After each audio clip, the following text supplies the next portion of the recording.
This is Brin. This is Tim. This is their journey to publishing their stories and becoming real authors. This is Losers Writing Books. So Brin, today we're talking about how we stop being lazy crap writers. And I guess we're really talking about the boring stuff, like how we developed good writing habits. And also whether what we do is actually not lazy. Does that make sense? Are we lazy? We might still be lazy. So I'm 35 now, believe it or not. And for most of my 20s and 30s, I guess I didn't really take writing as seriously as I do now. I would often wait until inspiration struck before I would actually type something out. It'd be a night out and I'd get on the booze and think, oh yeah, I've just found something great to write about. And I'd tap away and listen to music and have a whiskey and hope that I'd wake up the next day and find something that was actually readable. And did you? Occasionally, rarely. Most of the time it was just garbage. How productive were you back in this phase where you were waiting for those moments of inspiration? I got stuff done. It just would take years, basically. I'd start a project. I'd forget what I was doing halfway through, start another project because I was inspired by it. And in the end, it meant that I'd lost interest by the time I was trying to finish something. So, Brin, you basically, after a time, adopted the writing routine that I have. The Timbo slice routine. Sure. Brin, do you want to tell us what that is? So basically, we get together every morning before work, and for 45 minutes, we write.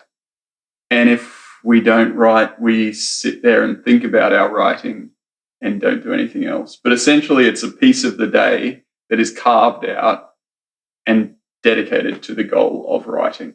It's a big change from what I was doing before. So, Brin, you went from the tortured artist waiting for the muse to I'm going to sit down for 45 minutes opposite Tim and try to write 5 mornings a week. So what did you notice with that change? I think what's important is we don't focus on word count. If it's 200 words today and 1,200 tomorrow, they're both good days. It's just the habit of doing it. How much does the Timbo Slice School of Daily Habit Writing cost, Tim? Costs about $4 because it's the cost of your coffee at the cafe, of sitting down with your laptop. And sometimes when we write, Brin will just sit there and complain because he's having a writing trouble. And I pretend to listen while I'm still writing. Or sometimes we just stare out the window because we don't know what we're doing. But the important thing is that we actually turn up and we try to do it every day. You want to have some kind of routine, whether it's once a week or once a month, whatever you can manage, as long as you're sitting down at that time as opposed to waiting for inspiration. And as long as it's daily.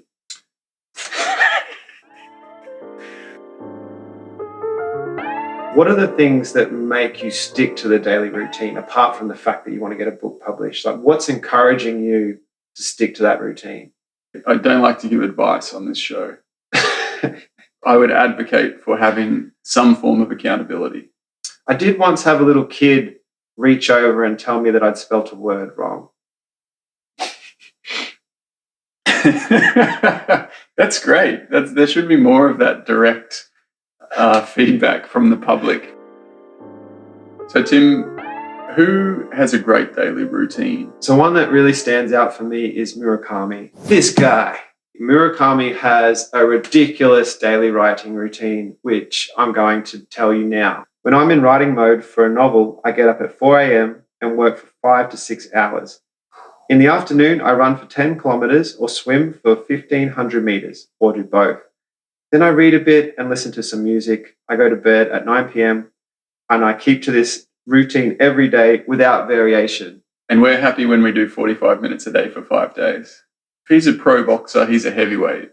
And we're just kind of the guys at the back of the gym doing the fastball really slow with one hand. Murakami's a professional, gets paid a lot. He can carve out a whole day just to write. So, Brin, what are you reading at the moment? I'm reading The Witches by Roald Dahl.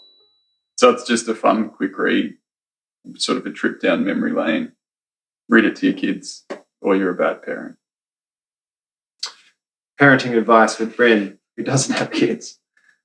Tim, what are you reading?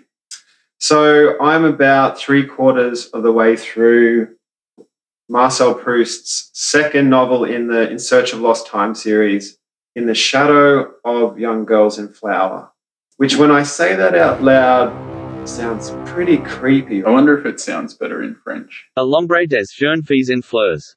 This was written like 200 years ago. Every now and then he gives you this one line, which is like this condensed universal truth, which kind of blows your mind. Thanks for watching. Tune in next fortnight where we'll be talking about a really silly way that I got my book agent. And we'll also be checking in to see how we did against our March goals, see how close we are to actually publishing.